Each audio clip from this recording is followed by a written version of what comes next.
right. Thank you for tuning in to another episode of Brandy Was Here, the podcast. I'm so excited to have my guests here today. If you have been listening to this podcast beyond just this season, then you know that I am very keen on working with people that I vibe with, right? You guys know that I'm very quick to cut people off and I don't like to entertain everybody. So, my guest today is someone that immediately, I don't even remember how we connected online, but once we connected, we have been locked in everything business to parenting to music, just everything. So you guys are in for a treat today. I'm going to have my guest tell us who you are and what it is that you do. So, first of all, I do remember how we connected. It was because I had my podcast page, and I'm always trying to support and follow other Black podcasts. And I was like, "Oh, yeah, I like your content," because you can't follow every podcast just because it's a Black podcast. Because some of them don't talk about stuff. I was like, "Yeah, I like her content, cool."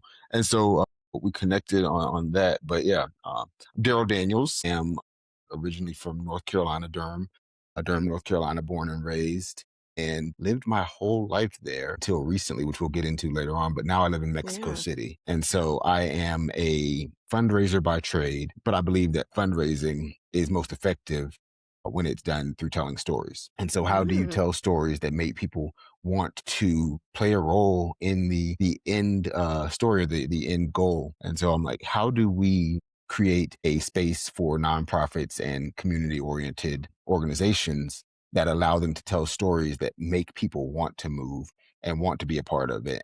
And so, yeah, that, and actually I saw one of the authors behind you, Seth Godin, like the people that oh man, he's amazing. People that I've read and like nobody does anything in a vacuum, right? We're all inspired by other people. So be it you're reading Seth Godin or you're talking to Brandy, or you've got a book by John Maxwell or something. Like, I have really tried to take pieces from people that I appreciate and respect and build a brand for myself, of being a knowledgeable storytelling based fundraising professional. That's me. Professionally, and then personally, I'm a husband, I'm a dad, I am a friend, I'm an uncle, I'm a grandson, all of these roles that I have that helped make me the person who's talking to y'all today. Yeah. Well, welcome to the podcast. And thank you for remembering. I don't always remember how I meet people. It's just the thing that goes out of my mind. But shout out to being a Black podcast and being found online. Yeah. I love it. So good. I Okay. think that for me, remembering for fundraising has been that's been my thing. Right. Telling stories, yeah. But like, if you can make people, yeah, I remember your name, and they're like, dang, I don't remember how I met you. That's I think that makes people But feel you know special. what? That is so true because, as my listener know, I do fundraising too, right? Mhm. I will remember as long as I need to, right? Yeah. But once I have left that job or that thing, it's like I look at people, it's like, I know this person. Yeah. Who is that? So that happened to me yesterday at a cafe randomly. I was at a cafe in another neighborhood, and I recognized the barista, but I couldn't remember where I knew him from. And I go to cafes all the time because I love coffee. Like, y'all see, I got a cold brew right here. I love good coffee. And so I'm bouncing around the cafes, and I knew him from some cafe, but I couldn't remember which one. And he was like actually the guy who served me at the first cafe I ever went to when I moved to Mexico City. And he remembered me because there aren't that many Black folks out here like that. So I'm like, where do I know you from? And then like it clicked right after I left. But it's like, yeah, remembering people, I try to do it as much as I can. But like you said, after I'm outside of a setting, I might forget if I don't have like a professional or not even professional, just a need to maintain that relationship. Yeah. I've learned that that's a trauma response, but I'm going to pretend I don't know that and just keep living my life. Mm. We're We'll going to talk get about that. into it. We're going to get away from me and get back to you, but my listeners know what's coming next, but you don't. And that is a lightning round of questions that are going to help the audience get to know you a little bit better. I only have 9 questions, so it should be pretty easy. Try not to overthink it. You don't need, super long-winded answers, but just, give your honest thought in response to the questions. Are you ready? Think so. Okay, question number 1. What is one misconception people have about you? That I like talking to people all the time. Okay. Number 2, a hill you're willing to die on. That children deserve to live a childhood. Okay. A book you think everyone should read. Lord of the Rings. Lord of the Rings. Okay. Your go-to comfort food. Easy. Macaroni and cheese. Okay. If you were on a long road trip and you can only listen to one album, what would it be? I Just Want to Sing by Music Soul Child. Okay, taking it back. What is the best piece of advice you've ever been given? It actually has to do with parenthood. And I've been Mm, told that the days are long, but the years are short. very true. I can attest. Okay. The last person you blocked and why? Actually, I don't block people a lot. The last I person was I gonna say blocked, that he's a nice guy. not even that. I just will ignore people more than I block them. Mm, But the last person I blocked, it was like I was working at this long-winded, sorry. Working at this place, I had a customer who kept calling, and then somehow he got my phone number. And so like I your had personal phone my number? personal phone number. I think like a coworker gave it to him or something. It was a call center. This was a long time ago. This was one of my early jobs after undergrad. And yeah, I was like, yeah, nah, it's a block. Now that's crazy. All right. Yeah. Definitely blockable behavior for sure. Yeah. Something you've been meaning to say but haven't had the chance to. Well, I say a lot of things that I think to the people who need to hear Mm. them. I've been meaning to tell my son that he's not the boss of this house because I mean, that's it. Like, he'll come in and just start saying it, and I'll let him say it. But at this point, I'm ready to tell him no. He's 5 Mm. now, and he's really feeling himself. Okay. Let us know how that goes. Okay. Yeah, This last question is a bit long, so I'm happy to repeat. But if you had your life to start completely over from the beginning, but you could take one thing with you from your current life, tangible or intangible, what would it be and why? I would take and maintain my credit score. Worked very hard to get there, and it took a lot of time. But yeah, I think if I had it from the beginning, I would want to keep it there. Like, I'm the kind of person, like, if I have something, I want to maintain it. And I had some moments where it Hey, was I not know where I that's wanted right. it to He be. said his credit score, y'all. This was good. That was all my questions. You did really good. Thank you, thank you. I didn't You try to didn't think even too much. I like to expound, but I told myself not to. Yeah, I would love to expound on a couple of things. Well, one, I want to first go back to your introduction. You said that you were born and raised in North Carolina and somehow Yep. you ended up in Mexico City. Tell us what, your upbringing was like in North Carolina. How were you as a child and what was life like? Yeah, my childhood was interesting in a lot of really good ways that I can appreciate now at 38 years old. So, as a child, my parents, so born in Durham, but my parents had us straddling the line. So I went to school Mm, in Chapel Hill. okay. Chapel Hill, very affluent community, doctors, lawyers, like, just very, very great school system. That's the Mm, biggest thing that sets it apart, right? Versus Durham, very well known for Duke University, yeah. which is great. But Chapel Hill down the street, UNC Chapel Hill, where, most notably Michael Jordan went to, but also the Mm, first public university in the United States of America. So I mean, they community values education on both sides of the railroad tracks. But Durham is a more urban area. And it had, because it was a bigger city, it had really great parts. And it mm, had really, really downtrodden parts. And the educational system was not invested in because a lot of the folks who lived there who had money sent their kids to private school. mm, Chapel Hill had public schools that were so good, they were private school level. So my parents were like, hey, mm. we can't afford to send you to private school, but we can take you to Chapel Hill and let All you go to right, we school can there. make that drive. Exactly, exactly. And so there were times, and we would move back and forth, but there were times where, like, we would use an address that might have been a family member, so we could go to Mm, school there, or however that looked.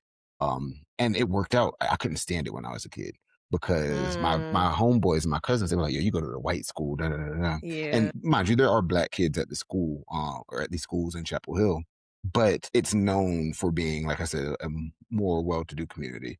And Mhm, so got a great education there, even though I wanted to be at school with my cousins and hanging out. mhm, But went to school, Chapel Hill, weekends all the time in Durham. So church activities, Sunday mhm, school, all that stuff. I'm in Durham. So I was able to, I think, walk through any community. And then summer times, a lot of times I would be with my dad's family, or my dad's side of the family, up in New York. mm, So I got to see what the suburbs looked like, what the rural area looked like, and then what a major city looked like growing up. And quite mm, frequently moving in those circles. Have two college educated parents. My mother graduated, my father did not, but my father was an entrepreneur at heart. And so mm, I got a lot of those traits, which have served me well and have also made me very cautious in some of the decisions that I make because I've hmm, seen the good and the bad of entrepreneurship. And so trying to kind of harness that in good ways and in the ways that I need to kind of stray away from and learn from, I've been able to do that. So yeah, I was an interesting kid. I was the kid who knew that he was very smart Mm, And for better or for worse, that allowed me to go into a lot of spaces with confidence or sometimes overconfidence. yeah. So I love that you mentioned your father being an entrepreneur. My parents were entrepreneurs too, but I think when I was younger, I didn't see it as that because my parents were Mhm. home, right? Yeah. So I was Yeah. like, everybody else is going to work. What are you guys doing? Yeah. Why Yeah. are you still here? Yeah.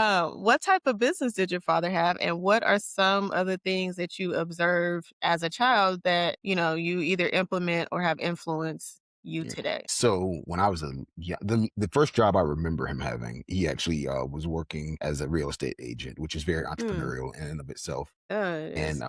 that was cool. But he then moved into being into the sports and entertainment area. So my dad was like, one thing I got from him, very honest, very good at networking. Very good at Mm, connecting people. I was listening to, which episode was it? I posted about it yesterday. One of your episodes about mm, being not impactful, interesting, being interesting. interesting. And you were Yeah. talking about being a connector. And I took that from a different perspective. So you connect things, you connect ideas, you're able to see something and Mhm. extract that idea and then build something from that. For me, I'm a people connector. And so I'm like, I might not be able to Mm, do anything with this relationship that I might have with someone, but I do know somebody who needs to meet this other person. And so mm. my dad did that very well to the point that he was in rooms with sports and entertainment figures and became a Oh, sports and wow. entertainment agent after he was a real estate agent. Mind you, this is no Hmm. college degree, just an ability to connect with people and to negotiate well. And so he worked for what was at the time the largest sports agent firm in the nation, based out of Mm, Boston for a while. And then he decided to start it on his own and got a couple clients and was working primarily with NFL players and musicians and negotiating deals. And so when things were great, things were really good. Like, I mean, you're working with people who are Pro mm. Bowlers and Yeah, that's just exciting.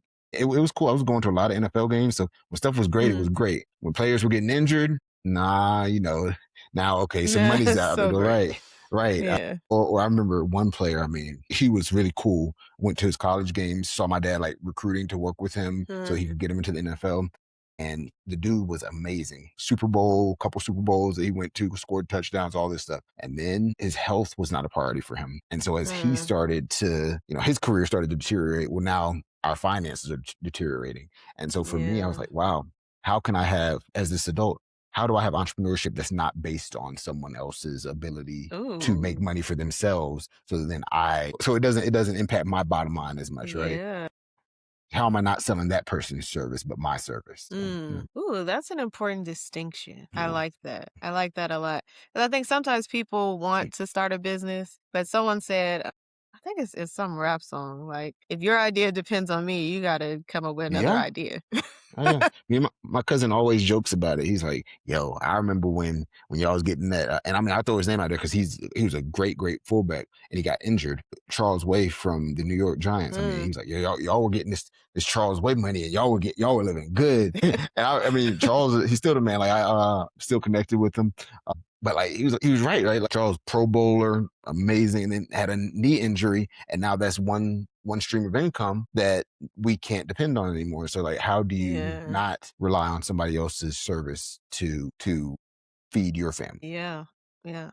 I would say for some entrepreneurs, even relying on yourself can be a little dangerous, Yeah, right? yeah, Because and I was talking about this with someone else, but sometimes people want to be entrepreneurs. You want the freedom, you want to make, mhm. they say, your income is unlimited and you plan Right. out your day and you're your own boss. But the danger is that you are also your own boss Mm-hmm. and you don't listen to you and you don't Nope. follow through for you and you don't hold yourself accountable. And so a business relying on you can be dangerous in that, Yep. you're not reliable. That Yeah, happens. yeah. Yeah, that And happens. it's hard to see your blind spots sometimes, right? Mhm. If you are an entrepreneur or you are relying on you, are you seeing like you need you I think the best entrepreneurs have great advisors and they have honest Yeah. advisors, right? I don't want anybody who's going to tell me that's one thing I appreciate about me and you, right? You'll tell me something that I don't see from my perspective. Everybody Mhm. doesn't have advisors like that. Like, I mean, I look at a ton of leaders, like contemporary leaders, and they don't have people who will tell them no. They don't, or they won't listen when Yeah. someone tells them no, or they'll think that person is just Or they wrong. won't listen. Exactly. And so you've got Yeah. to, because you can't only rely on your own wisdom or you're going to fail. So I think Yeah. that's important to know. That's so true. I learned that through a book that I would recommend to you and anyone listening called Thanks for the Feedback. I'm Mm, blanking on the author's name, but I will put it in the show notes so that you have it. But I used to always tell people, like, I'm really good about receiving feedback. I love getting feedback. But when I would give people things, like this is especially true of me teaching. Like I would write out my lesson plan, I would build my PowerPoint, and then I would share with other teachers and say, well, what do you think? And their response would be, oh, this is great. Nice. Good job. And then I would go teach the lesson and the kids didn't get it. I was like, well, what happened? I yeah, wasn't asking the right question. I wasn't asking for feedback. I was just kind of showing you something and hoping that you liked it. I wasn't saying like, how can my objective be stronger? Is my example going to, you know, get kids to do this? Do I need to have them working in small groups or can they do this independently? Right. So really mhm, being specific about what you're asking for. And I would even say knowing who to ask, that there you go. helped me too, because everybody is not going to be the right person to give you the feedback that you need because you can't see your blind spots, but some other people can't see them either because they don't know what to look for. Yeah. I mean, yeah, I'm not gonna ask the plumber to Yeah. fix my wall, right? But I'm not Right. gonna ask the guy who's gonna fix the TV to fix the bathroom. Like you've got to know Right. who to ask for what. That's a great point. Yeah. So that it made me think of that book as you were talking. So you grew up at some point. You grew up, you Yeah, went to school, you grew up. had How to. did you know that you wanted to get into fundraising and storytelling? Because when I Yeah. was younger, and we're the same age. So when you went to school, they said you could be a doctor, Hmm. a lawyer, a Yep. firefighter. They did not say you could tell stories for a living, right? So how did you arrive at that as a career? And I love that you said that, right? Because you said the things that so many of our kids don't hear as Black kids, especially during Mm, our generation, right? And not that no one hears it, but so often we were told like, yo, you can be a great entertainer, you can be mm, a dancer, you can be a singer, you can be a rapper, you can mhm, be an athlete. My parents had me in Chapel Hill because those were not the options that were presented before me. Like, yes, I played football, yes, I mm, played basketball, but like I had access to so many people who did so many things. mm, My dad's network. I'm watching this show, The Heist or Heist Tonight. It was Samuel okay. L. Jackson and uh, Kevin Hart were the stars. And I remember Kevin Hart's a person said, I collect people. And he was like, I collect people, basically, I collect relationships. I build relationships with people because I know who can help me with this, that, and the other. And so Mm, my parents like introduced me to so many different people, politicians, yeah. entertainers. I remember one time James Earl Jones came and I was in third or fourth grade, I think. And he spoke at Wake Mm, Forest University. And it was a Thursday, I think. My dad said, yeah, you're not going to school today. You're going to hear this guy speak. And so he took me out of school. We drove to Winston-Salem, which is probably like 2 hours away. And mm, like, I just got to hear him speak. And I was in the newspaper actually for that day because I was like mm, a kid who was out of school. And like, what did you think of Mr. Jones's speech and all this stuff?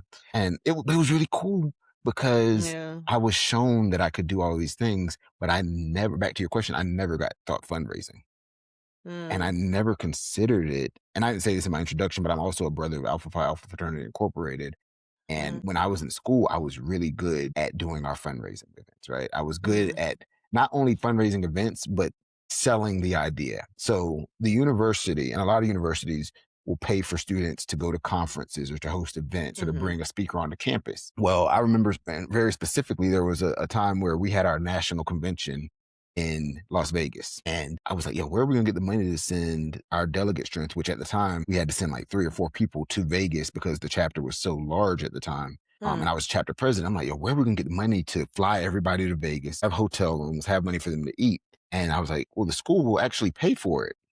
And so I wrote up a proposal to the mm, Student Government Association. And I said, hey, this is why we have to go. This is the value it brings to the school and the community. And if we are not there, then you will lose these many academic programs that young Black men and Black students in general on campus are participating in, which will reduce X, Y, and Z. And so I wrote it all out and then I mm, had to go and speak to it. And we got the money, right? So the school, predominantly white university, UNCG, I love UNCG, amazing school. But they gave us the money to send 4 brothers to Vegas. Who's sending 4 Black kids to Vegas at 21 years old for free? They didn't think that through. They, we can, hey, we got the work done. Now I remember the guys got a per diem every day for their food, and they had some like great eateries and stuff like that in Vegas. Mhm. They said by the end of the trip they were at McDonald's getting dollar cheeseburgers because they went to like the nicest restaurants on the front end. But I was able to raise the money. And so Yeah. that after I graduated, I had a friend who said, "Hey, I need a director of development." He's a fraternity brother. "I need a director of Mm. development, and you were really good at raising money in undergrad. Mm. Can you come and do this for me?" I was like, "What's the director?" No, he said that. And I said, "What's the director of development?" And then he said, "Well, you were good at this in undergrad. Same thing, Mhm. but for my organization." And nobody goes to school to raise money. That's not They don't. a career trajectory that they tell you about, but it's Mhm. a very viable one if you get into the right spaces. So I Yeah. tried that out and I did well, but I had no formal training. And so after that, Mhm. I went to NCCU School of Law and became the assistant Mm. director of annual giving there. And that's where I really cut my teeth and Mm. learned the ins and outs and got the professional development and went to the conferences and read all the books and had the mentors. And I was able to say, I could do this for a while. And here I am. What that was first job was 2013, 2012. We were on 2026, so 13 years later um, of really doing this work and finding my way and finding out how do I raise money and where do I want to work and what organizations do I want to work with because every organization isn't for you. Um, It's not. and every story isn't a story you want to tell, right? Like I Mm. remember I saw something about like a job offer recently or a job opportunity. Like, yeah, we want to raise money to uphold traditional American values. And I was like, what Hmm. does that mean to y'all? And so is MAGA. that an organization that, yeah, right, exactly. Is that an organization that can I go out and raise money for it? Yes. But can I convincingly tell the story? Right? I actually believed in us going to Vegas. I knew these guys weren't going to blow all the money in the casinos or anything like Mhm. that. I knew they were going to do the work. If I have to sell some BS, I'm not really good at it.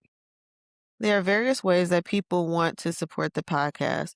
Whether you're a first time listener or a long time subscriber, thank you so much for being here. One of the ways people like to show their support is by wearing their support. Yes, you can grab our merch in our merch store, everything from t shirts to sweatshirts, hoodies, coffee mugs, or tea mugs if you're like me, bags, books, bookmarks, and a whole bunch of other stuff that you can get today and start showing people how much you love this podcast. Please visit brandywashere.com or brandywashere.substack.com for the link or check the show notes for the link below. What I love about what you shared, and I think this is true for a lot of people that listen to my podcast, they are often searching for their purpose, Yeah. right? People do a lot of things. And I remember when I was in high school and I had to figure out college, I was stressed out because I had always been a really good student, but I hadn't really directed my talents into one particular area, right? Kind of like how I am now, I was all over the place. Like I did yearbook and I enjoyed taking photography and designing, and I was writing for the school newspaper, and I was taking dance, and I was like all these things. And then a lot of schools I was applying to said, well, you can't go undecided, you have to pick a major. And I was like, Right. what do I do with my smarts? Right? How does this become something? And what you shared is that you made yourself available, right? Opportunities were presented and you said, which I believe is my toxic trait, I can do that. I can do that. I can raise money for the frat. I can get us here. I could do this. I'll try it out. And then you went back and got some formalized education. Often what people do is say, I'm going to go back to school for XYZ. And then they go and then they get into the job and they're like, I don't think this is for me. Right. So you kind of did it in the reverse, which I would actually suggest is that you go out and get a little bit of experience first and then say, this is where I want to put my time, energy, and money, right? Because Yeah. going back to school is an expense that I want to do. And I've kind of done that too, right? Once I realized marketing and storytelling was going to be it, now I'm going to invest in a good camera, right? Now I'm Yeah. going to invest in the sound. Now I'm going to take these classes and these workshops because when you're doing things as a hobby and you're trying to figure it out, I think sometimes the worst thing you can do is invest a whole lot up front. Because there are so many people that start things and very quickly stop things, right? Right. That you're not sure. Thank you for telling that because I think it gives a clear picture of how people get to a point where they can say this is for me. Yeah. Yeah, that's good. That's real good. So you do something that I think is unique. And when I first started working with nonprofits, it was kind of foreign to people that storytelling could actually drive fundraising. Because a lot of people were stuck in the traditional idea of like, we just have to keep asking people for money. We have to appear poor and Yeah. charitable and keep telling people about our mission and how if they don't give us money, we can't do our mission. and then people will give it to us. But you're talking about storytelling. So how does that factor into the nonprofit sort of world? Because I think people are very familiar with how storytelling shows up on social media for influencers and certain brands, but how does that show up in a nonprofit? And I'm going to give some context. I'm glad you said that. And it actually came up with, you're talking about, jumping in and saying I can do something, right? So a couple Mm-hmm. weeks ago, you hit me up and were like, hey, I'm trying to do this. Are you willing to help? And I'm like, yeah, cool. And then you were like, cool, I need some grant work, right? Mm-hmm. And I'm like, no, that's not the fundraising I do, right? Because as you know, there's so much different kinds of fundraising. Mm-hmm. But I jumped in and said I was going to help because I believe in the work that you do. And Mm-hmm. then I was like, wait, but that's not going to be the space I'm Right. in. Let's be And, more specific. What are you asking? exactly. And so storytelling for fundraising works across the board, and that's what's beautiful Mm, is whether it's grant writing, there's annual giving, whether it is planned giving, or where I specialize, major gifts, being able to have a succinct and very, very clear story is so mm, key to being able to fundraise no matter how, or if you're having an event, right? Because that's another aspect of fundraising is, you want to have an event and you want to have someone there who can speak to the story and to the mission. Well, if you can't tell a story that inspires people, right? Because it's cool to tell a story that mm. people like. It's really cool to tell a Yeah. story that people enjoy and appreciate from a consumer perspective. What about from a participant perspective? Because the Yeah. story that I'm trying to tell you is one that is nowhere near over. I'm trying to tell you a Mm, story that makes you want to help me write this next chapter of the book. yeah. And within fundraising, if I'm sitting here and I'm talking to you and I take this from one of my favorite storytelling like gurus, Donald Miller, Building a Mm, Story Brand, one of yep. my favorite books. If you are in marketing, storytelling, nonprofit, anything, sales, anything you have to do where you have to Mm-hmm. connect with people and tell a story, check that book out. Yeah, Building a Story Brand is amazing. But if I'm a Star Wars nerd, Yeah. and One of so those. yeah, that's me. That's me all day. And all of not everyone, I don't like to speak in absolutes, but almost everyone knows the names Luke Skywalker and Yoda, Mm-hmm. right? Obi-Wan Kenobi. You hear those names and you don't have to know anything about the story, but you know that Luke is the hero, right? Yeah. Luke is not the strongest. He's not the strongest Jedi, right? Mm, Obi-Wan Kenobi is stronger than him. Yoda is stronger than him. They're not the centerpiece of the story. They're the guides to help him get to the end. mm, Right. And guess what? That's what I try. That's how I try to position donors when I'm talking about how they can help the kid that they're going to feed or the student that they're going to give a scholarship to or the cancer survivor that they're going to provide resources to. Like, how are you, the person who has the resources, has the wealth, has the knowledge, how are you going to help this person, the main character of their story, get to their end? And so, like, if you're mm, not positioning your nonprofit story or your small business story in a way that says, but specifically nonprofit because you're actually helping someone, you're not getting anything from it mm-hmm. outside of a tax write-off maybe, Yeah. but how much is that helping everybody? Like you're there to help people most of the time. How are Yeah. you positioning your donors to be those helpful people? And like I said, I take from a lot of different marketing and storytelling Mm-hmm. and nonprofit gurus, and like that's a huge lesson that I learned from that book that I have then built my ability to Mm, fundraise effectively off of. Is like, yo, how can you be a part of the story? You're stronger. You got more resources. You figured life out to the point that you need to right now to be able to mm, help someone else. But this story isn't about you, and it's not about your money. It's about what your yeah. money and your resources are going to do for this next person. And so, if you Yeah. can implement that and like infuse that in your however you're doing fundraising, be it major gifts or annual giving or event planning, like let's make sure that we are telling a story that allows you to help that main character or those main characters, right? You could be buying one kid a meal.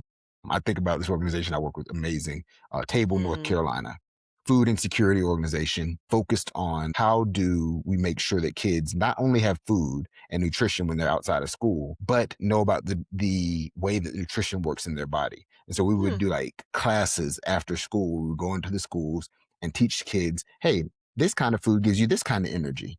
Hey, if, your parents like coffee, well, mm, eating a whole apple gives you the same amount of energy as this mm. cup of coffee. And like telling kids things like that and seeing that thing click in their heads. Yeah. That was really cool. Yeah. I love that you talked about storytelling being succinct. I think it's one of the hardest things for leaders, especially to tack on to. You always think you need to be saying more when you Yeah. should really be saying less. I think too that another thing that you said about this journey, this hero's journey, the main character sort of thing, is that when you're telling stories for a nonprofit or for your business, it's not really about you, right? It's how you Yeah. enroll that person who you're telling the story to in the story that you're telling, right? A lot of people get this wrong. I see a lot of people in nonprofits, they talk a lot about the work that they do, the stats that they have, the mission, the Mhm. programs, and there's not much about impact. There's not Okay. much about the people who make this possible. They forget, right, kind of who they're talking to. So, what tips would you give to someone who maybe has a nonprofit or a small business who is struggling to tell their story? What should they focus on and what do they need to kind of eliminate? Yeah, I love that you said impact, right? I don't Mhm. do, though, I mean, they're synonymous almost. I don't do annual reports. I do Mm, impact reports for organizations. yeah. I just left Next City, which is an amazing uh, journalism nonprofit focused on free press. Amazing, amazing work. 3 years old this year. Hmm. Until I got there, they had never done an impact report. So you're talking about two Mm. decades of work that had Wow. not really been reported on the impact that they're having. Their focal point was urban journalism, so urbanism and how are cities able to borrow ideas from other cities, incorporate them in their city. I'm like, well, why don't we figure out? We have all these statistics about who's reading our stuff. Are they incorporating what they're reading and bringing it to the city council meeting? Are they, really making it work in their city? And so after 20 years, we did our first impact report. Hmm. 21st year we did it, and that was really fun. Working with the Yeah. organization right now called Be Connected Durham, focused on helping Black women achieve in entrepreneurship. And I'm like, hey, let's Mm. do your first impact report. Like, really sitting here saying, Yeah. and talk about the impact report for this organization. It's a smaller and newer organization. Versus Next City being a larger one. Not only who have you worked with, but if people support you, who would you love to work with? What kind of Yeah. organizations are going to be able to scale because of what's been given? And so really talking about that impact that you have had, that you are having, and that you would like to have if supported at a different level, it's key. And having something that you can hand over to people, right? Because, Yeah. and not necessarily hand, but you could digitally send it if you don't have the money to print. But really being able to say, hey, please go away, walk away with this. This is the impact, be it could be a 2-page impact report. It doesn't have to start off as a magazine or 10 pages or something. You can have 2 pages of front and back. Hey, this is what we've been doing. This is what we want to do. And this is how you can support us. But Mm. really, really talking about the story behind it, not just the numbers, because yes, you need to have the numbers, but having the story is helpful, and keeping it succinct is really important because depending on the donor that you're talking to, they may not have time for all of Mm. the passion that you have inside of you. As an executive director, especially, I know y'all, and a program worker, y'all are so passionate, and that's wonderful and that's Yeah. necessary. But you got a business to run, and to Wrap it run this up. business, you got to, because the people with the most money have the least time a lot of times, right? Like to Yeah. to sit and talk about this stuff. So it's like, yo, how can I make my ask without sounding crass and without just coming out Yeah. and saying, hey, I need this money right now? Like, no, this is our story. These are our numbers. This is how you can impact it. But like, keep it clean. But if you sit there and ramble and ramble and ramble, you've turned that person off. And now they're sitting here wondering, oh, you know what? Yeah, okay, I'm listening to you. Yeah, yeah, yeah. Uh-huh. Uh-huh. And they're on to the next thing. Their head is, because some of these people who have a ton of money to give you, their minds are in so many different places. They want to write you this check, but you got to give them a quick reason to write it. Yeah. I tell people often that you need to be able to tell your story in a lot of different ways. Mhm. There is the aspirational TED Talk, Yep. right? Where you are just waxing poetic about all the wonderful things you want to talk about. And then there's like the elevator pitch, which is Yeah. not 90 seconds. It's more No. like 15 seconds, Oh right? yeah. Yeah. Somewhere in there, you need to have a story that like you could tell your 5-year-old about what you do, and Yeah. then one you're gonna tell the college graduate about how they can be enrolled. Like, you have to have these different stories played out. You know what's interesting about elevator pitches? So I've thought about this before. Elevator pitch, they say, yeah, you got 90 seconds, right? There, do you remember? Yeah, of course you do. Family Matters. Yeah. I was watching So, that last night. so what season were you watching? Do you remember? All the way back to season 1. Okay, good. So perfect. First season of Family Matters. Hillary's job, she was an elevator operator in a building. Yeah, she was. Yes. So, and then she got fired because they automated elevators. Yep. So the elevator pitch used to be 90 seconds because there was somebody sitting there operating an elevator for Mhm. everybody getting on and off, right? You ain't got that no more. It's automated. So guess what? You got to get that down from 90 seconds. Like there isn't things are moving faster now than they did when we were kids. Yeah. Yeah. Family Matters, there was an elevator operator. Now it's automated. So how Yeah. much less time do you have on this elevator with this person? Because they might be off in 15 seconds. And have you at least been able to say one thing that makes them want to say, hey, step off with me and let's keep talking? Yeah, that's true. I think what also is true is that we are operating in a world where we almost never have someone's full attention. So you have to really pique their interest when you're talking to them. Not only do Yeah. people have a lot of things going on in their head, they're maybe checking their email or even like on social Mm-hmm. media. People are scrolling. Last year they said you had 8 seconds, right, to make an impression. And Mm-hmm. you had an 8 second. It is 3 seconds now because people will, nope, nope, Yep. nope, Yep. and scroll, scroll, scroll because you didn't grab me, right? I think something that's also underestimated a lot. I hear a lot of people, both in nonprofits and in small business, feeling like they have to overeducate the people that they're talking to and not realizing that we are dealing with people who have a lot of access to knowledge. Yep. So I don't need to explain to you why children go hungry. I get Right. it. Yep. They get it. You need to explain to me how you're solving that problem and why you need my money, right? I went to Thailand for was it my 30th birthday? Gosh, I'm getting old. But while I was there, I adopted an elephant. And this is like the coolest nonprofit fundraising story ever because literally like Thailand, you can live on, $2 to $3 a day. So I paid Mm-hmm. $20 for the year to adopt this elephant. And about a month later, they sent me this impact email, right? And it was the coolest thing. It was a video. And I was in California at the time. So it showed like, it pinned me in California and it had like a dollar with wings on it, right? And it showed that dollar going over to Thailand in the video. And then the video went into like the workers of the elephant sanctuary going out and buying supplies with the money and bringing them back. And they showed feeding the elephants and, bath time, all that stuff. I was like, oh my God, let me send you more money. This was Yep. amazing, right? Like Yep. it included me in kind of what you were doing. I think being able to tell that story, but also having a visual to it where now I can actually see how I'm a part of what you're doing makes a difference. Because it did make a difference to me. I send my $20 every year. There you go.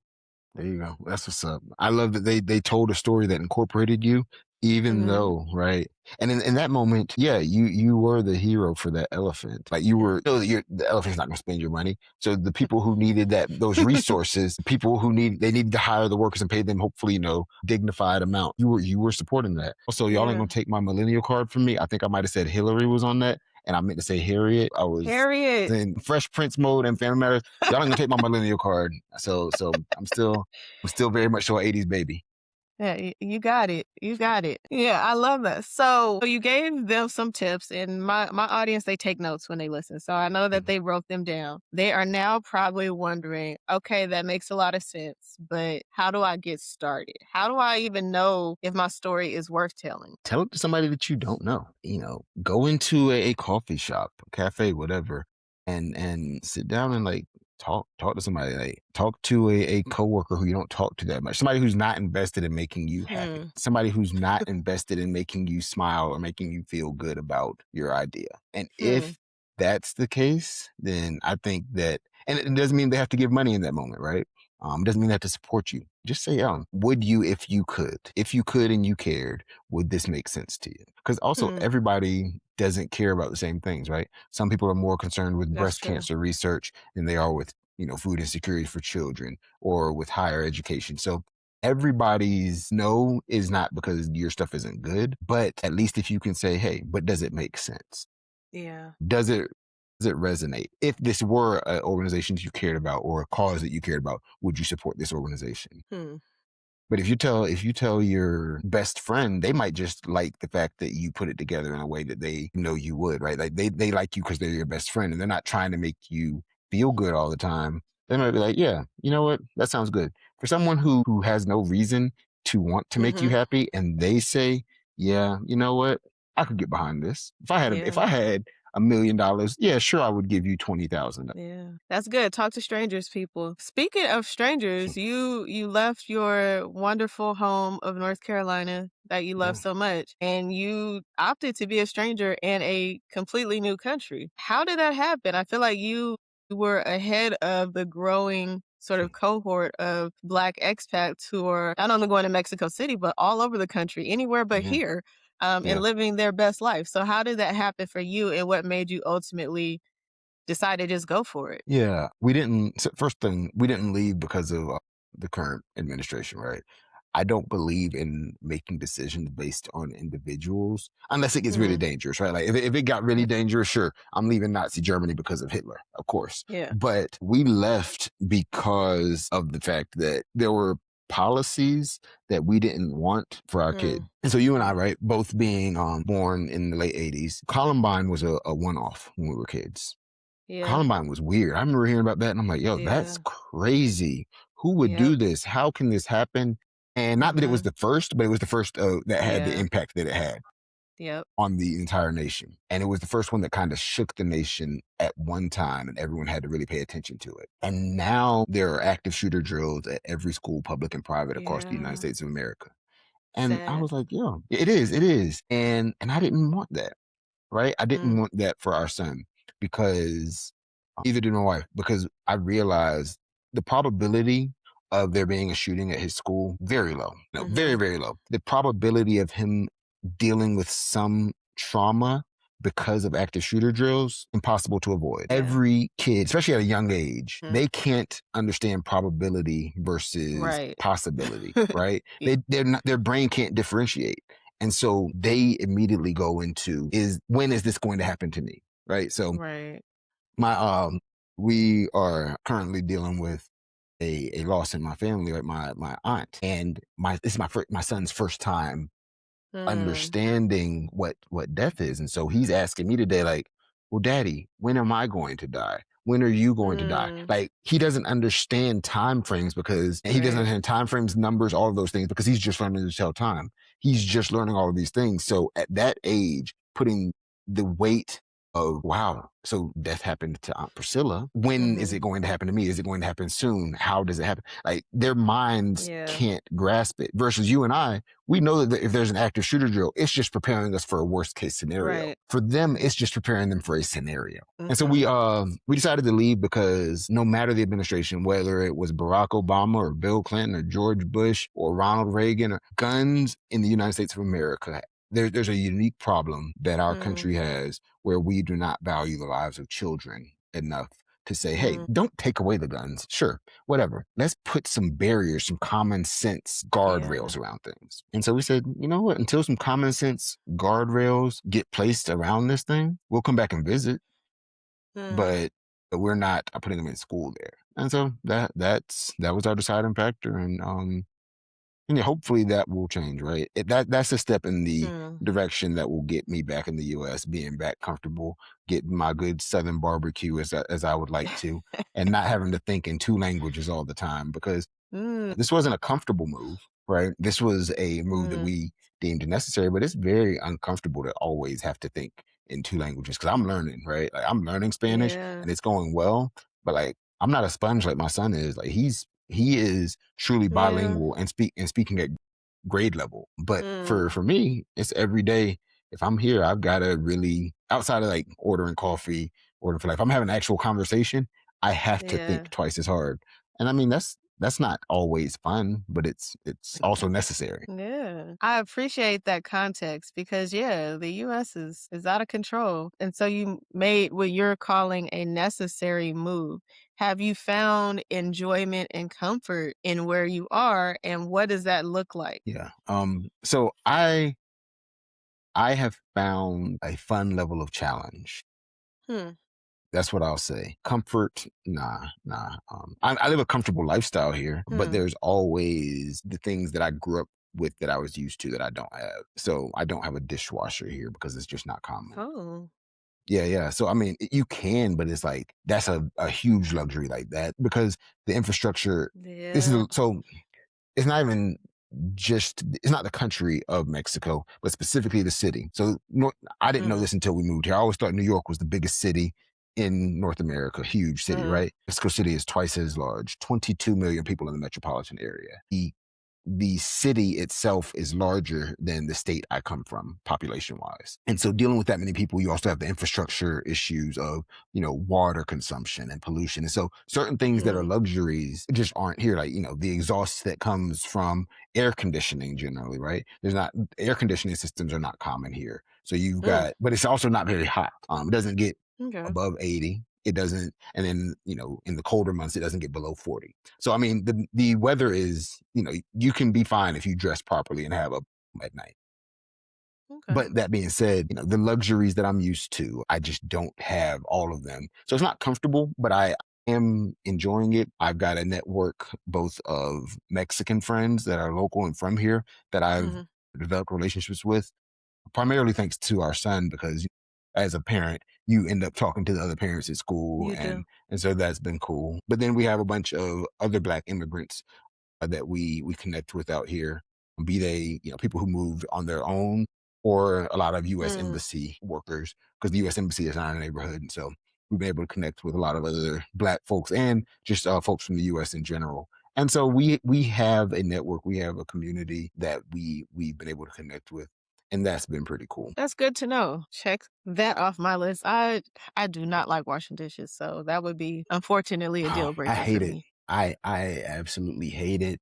I cry almost every night. I pray to God and I say, God, please give me the money to have a housekeeper so that I ain't got to do this ever again. And one day He gonna Right. drop me all that money so that I can not have to wash dishes, because that is like the bane of my existence. Listen, when it comes to my son, as soon as he got of age, is tall enough to get to that God. sink, hey, honey, this Yeah. is Oh, your one. job. You Mm-hmm. own this. You are doing great. So yeah, it's not the thing. I'm praying for a Yeah. housekeeper too as he's going off to college because who's going to do this? I'm going to become Yeah. one of those paper plate people. I think, Hey, I'm not. unfortunately. I'm not mad at you. As soon as my son can wash these dishes. Matter of fact, I'm about to start working with him tonight. I'm getting that stool out. Hey, try, just try. I just want you to start trying, please. We're gonna have to review the child labor laws where you live. That being said, would you recommend an international move for people? I mean, what are the benefits of doing that? Yeah, so I think there are easier places we could have moved to, Mm, but there are not easier places we could have moved to and lived the quality of life that we're living. So hmm, dishwasher aside, right? The ability to bring to bring an American salary, even though I was getting paid in pesos, right?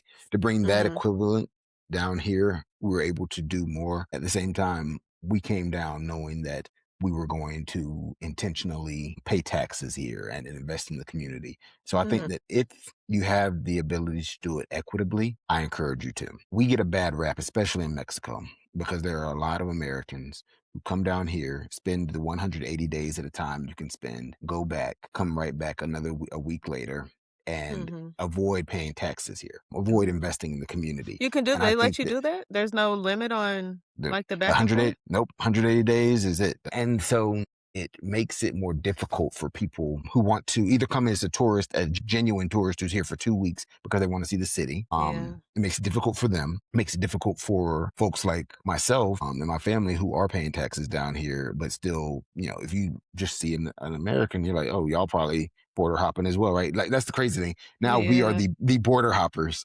And well, I mean that's what it's been, and it makes it more difficult, and most importantly, on the community, because Mm, resources are being extracted from right. the city, and you're coming down here not paying taxes, getting refunds on everything you paid taxes on, like your food. When you leave, you can go ahead and get that money back, and then you Mm, come back and do it again. So I think that, especially as a Black person, we are often, and this is speaking as a monolith, but it's very true in our communities. We talk about how there's gentrification that's been happening and people coming in and extracting resources from mhm. our community, not feeding back into it. Well, we cannot be those people. And so I Yeah. say that as you do come down here, like find a way to give back. Even if you're down here and you're not working, right? Let's say you're down here and you just come down with whatever, you sold your house, you sold your car, you just moved and took the money. Well, find a community organization to give to, find a school to sponsor, volunteer to teach an English class, like do something that is going to say, hey, I'm here and I'm invested in this community. But yeah, the border hopping that I've seen a lot of people do, I'd say, let's pause on that. But I think it's a great decision to try to live in a different culture at some point. Back to what I was saying earlier, there were other countries that we considered, especially with my wife and I both having aging parents. Mm. and we both only have one parent left. We were like, we want to be able to get back home quickly. Mm, Well, direct flights back to Durham, you've got internationally, I think London, Paris, Toronto, Mexico City. mm, You don't have a ton of options, yeah, right? And so London and Paris are out because they're too expensive. Well, yeah. coming with a nonprofit salary. Toronto is out because it's too cold. I don't know how you left Cali and went to Chicago because what in the world? I can't do it. That much cold, no. Yeah. Oh, and yeah, Cancun was also there's direct flight there. Mm, So yeah, I was saying countries and cities, but Cancun beach is cool, but it doesn't feel like a treat anymore if you live at the beach all year. So yeah. that wasn't like the move we made. But Mexico City, we have a direct flight. I can get back every day if I want to, need to, Mm. whatever. And it's very, very developed. So Costco, I walk to Costco if I need to. It's a Oh, there's a 8-minute Costco. walk. Gosh, there a Costco? There are like I think there are 12 Costcos in the city. Um, Wow, 12 Costcos, 16 separate boroughs in the city. So yeah, there's almost one Costco to every borough. 12 Costcos. man, that's I've got, crazy. we right. Arts, if you want to go to Walmart. Actually, we have Radio Shack still here. Right. Sears, Chuck E. I Cheese miss around the Radio corner. Shack. Oh, Right. So I mean, we have access to everything that we thought yeah. that we really need. And Mhm, so it is so developed and we can just hop on a flight and get right back. As far as being developed and having access to get right back, that was important for us. If you don't have those restrictions, if you decide that, hey, my parents are in good health or I have a bunch of siblings that can help or they don't need me back really quickly, then I would mm, say definitely check out other places. Like you're saying, Thailand. I mean, your dollar can go far there if you're willing to hop on a plane for that long. And I think that there are a lot of different amazing, amazing places in this world that yeah, that e- we don't only have one option. We've been told mhm, for a long time that you have to stay in one place, but if you have yeah, the opportunity and the I won't even say courage, sometimes craziness there. A little bit of hmm, courage, a little bit of craziness, whatever, to just make that yeah. jump and try it. Yeah, do it. I'm all for it. We are coming to the end of our time. I just have one more question, which is, you talked about kind of being in Mexico. You also did say there's a possibility of coming back to the US at some point. That's what I Right. heard. But what does living your best life look like in real life right now? Right now. So seeing different places. Hmm. I love traveling. I love experiencing people in different spaces. And so for me, it's like taking a breather, taking a break. My position was grant funded. Grant did not get Mm, renewed. And so right now I am in a space and in a season where I'm able to choose the projects I work on, choose the organizations I work with, take a step mm, back because I live in a space where the city is so big and so beautiful that I just want to mm, explore and see more of it and yeah. expand and see some of the culture. And so that's right now like living my best life. My son said for his 5th birthday a couple weeks ago, I just want to go to the beach. So we went to the beach. And the beach Mm, was in Cancun and it was like, oh, it's a different place for me, right? Because it used to be that I lived in North Carolina and on the west coast of North Carolina, western border, I mean, mm, you have mountains, right? You have the Appalachian Mountains. On mhm, the eastern border, you have the Atlantic Ocean. So we were 2 mm, hours from either the mountains, some gorgeous mountains, mm, or from the beach. Like now I have to get on a plane to get to the beach, but I live in the mountains mm, because Mexico City is actually surrounded by mountains. So it's like life is right now just about figuring out how do I recenter? How do I get my next opportunity to support an organization that's values aligned? And mm, how do I just enjoy being in the moment? Like enjoy being able to say, "Oh, it's 1 o'clock. I want to take a walk. I want to get some mm, steps in. I want to go to the gym. I want to go box. I want to do whatever. And like just experiencing, exploring, and trying some new things. I want to go out and I'm a photographer as well. And so go out and just take some photos just because. Yeah. That for me is just like just living at peace. I didn't think I was just gonna be able to sit and just chill mm. until I was 65 and retired. But right now, like Mexico has allowed me the opportunity to do that. I think that's a beautiful place to be in, where you do have time to just to just be. I think one of the gifts that I have been able to give myself as an entrepreneur that working a 9 to 5 never gave me was the ability to have downtime, like actual downtime where it's like, I'm not doing nothing. I could sit here and stare at the wall if I want. I can go for a walk. I could roll around on the floor. I could go touch some grass, whatever. Like Yeah. I have actual downtime because my manager did not schedule me back to back meetings, right? I got some time. So this was beautiful. This was a really great conversation. I guess the last thing I would ask, is there anything that you did not get to say that you would like to share with the audience? Yeah, you actually put a gem in my head. Talking about managers scheduling things, right? Mm, I encourage y'all to slow down. mm, We live in a really weird time, whether you're working remotely or working from home, or at in an office. We live in a time where we're supposed to be on so much. I think about pre-pandemic. You would go from one meeting to building in time to download what you thought about during that meeting and go to the next mhm, meeting. There was very rarely back to back outside of school, right? When you have mhm. classes, maybe back to back, you Yeah. weren't doing all of this always on the go. But now Mhm. it's let me log into this meeting. All right, I'm off that meeting. No time to download my thoughts. Have another meeting, another meeting. Yeah. And you can be in meetings all day for 6 hours All straight. day. And next thing you know, you haven't had the time that we used to have to walk from one place to the Mhm. next or get in a car to drive. And now your day is jumbled. Like, let's try to get Yeah. back to slowing down and building in buffers where we can breathe and download and think, because that's the time where you create. That's the time where you think. That's the time where you're inspired. But if you don't build in time to be inspired, you're just a Mm. hamster running on the wheels. And I think Yeah. that we got to get back to being able to be bored, because bored is what Ooh. creates a time for being inspired. So yeah, block off time and just call it boredom time. And when your boss says, "Why do you have boredom time?" It's like, because I can't think if I'm in meetings all day. And if I Yeah, can't I think, need I to can't process. develop. I need to. I need to. Y So yeah, that's the last thing I was saying. Like, you inspired that with the last statement that you made about just always being booked by whatever powers that be in the organization. yeah. Gotta step back from that. Yeah. Slow down. I tell my audience that a lot. I tell them to start Yeah. their morning slow. I tell them to Mm-hmm. Oh, schedule the time. I schedule my breaks, right? yeah. So that I make sure that I take them. Yeah. So that that reminder pops up on my phone when I'm trying to check or send this email and it says, "Oh, take a break." And I'm like, "Got it." Yeah. That's exactly what I'm doing right now. So yes, thank you so much for being on the podcast. This was a really good conversation. I feel like we could have talked for hours and hours and hours, but I think we gave the audience something good that they can chew on and digest. I'm going to put all your information in the show notes because you do have a podcast. Yeah. You and your wife have a YouTube channel talking about your Yes. life in Mexico City. And you also have a business and is looking for clients. So if you have a nonprofit out there and you're trying to figure out how to tell your story, I have a guy who can help you. All right. Yeah. So make sure you click every link, follow him on social media, and be certain to support. Thanks. Yeah, let me stop recording.